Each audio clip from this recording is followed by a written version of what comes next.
Welcome back to Mind Brew, a soft place to land when your mind feels like it's racing. Each week, we slow down with timeless stories, simple, powerful reminders that you're not alone in what you're feeling, and that peace is often closer than it seems. Today's story is an old Taoist tale, quiet, gentle, and deeply relevant for anyone who's ever felt stuck in the loop of what if, and what does this mean? If anxiety has ever gripped you with fear of the unknown, or if you often find yourself trying to predict every outcome, this story might offer a softer way through. Anxious minds crave certainty. We want to know, to label, to prepare. But life rarely offers that.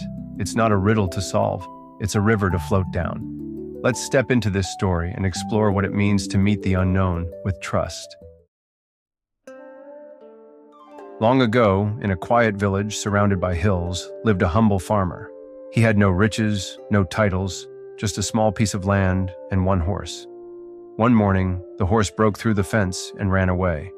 The neighbors came rushing in. "What terrible luck," they cried. "How will you plow your fields now?"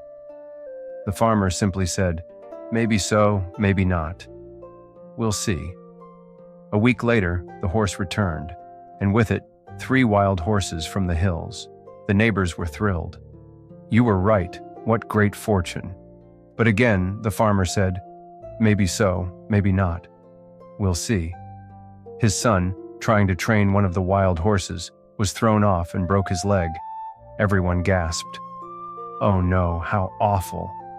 And again, the farmer said, "Maybe so, maybe not. We'll see." Soon after, soldiers arrived in the village, drafting young men for war.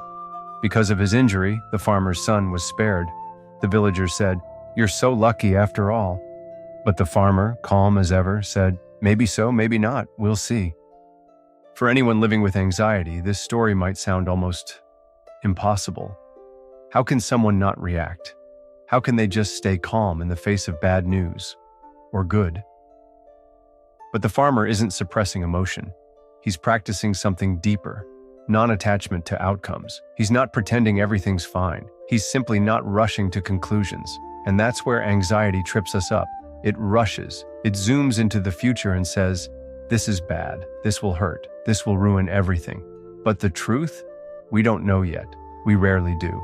The farmer teaches us that we can meet life as it comes without needing to define it on the spot.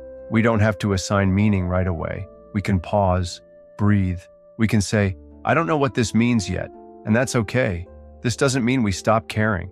It means we stop trying to control the uncontrollable and start trusting our ability to respond no matter what comes. So the next time your mind spirals with what ifs, try this instead. Maybe so, maybe not. We'll see. A tiny phrase, a gentle rebellion against the pressure to know everything right now. Thanks for sharing this quiet space with me. Anxiety feeds on urgency, but your peace isn't in the future. It's here, in this breath, in letting go of needing to know right now. So carry this with you today. You don't have to figure everything out. You just have to be here, steady, present, open. Be kind to your mind. Let it rest. Let it wonder. Let it not know. And I'll see you next time for another story, another sip of stillness.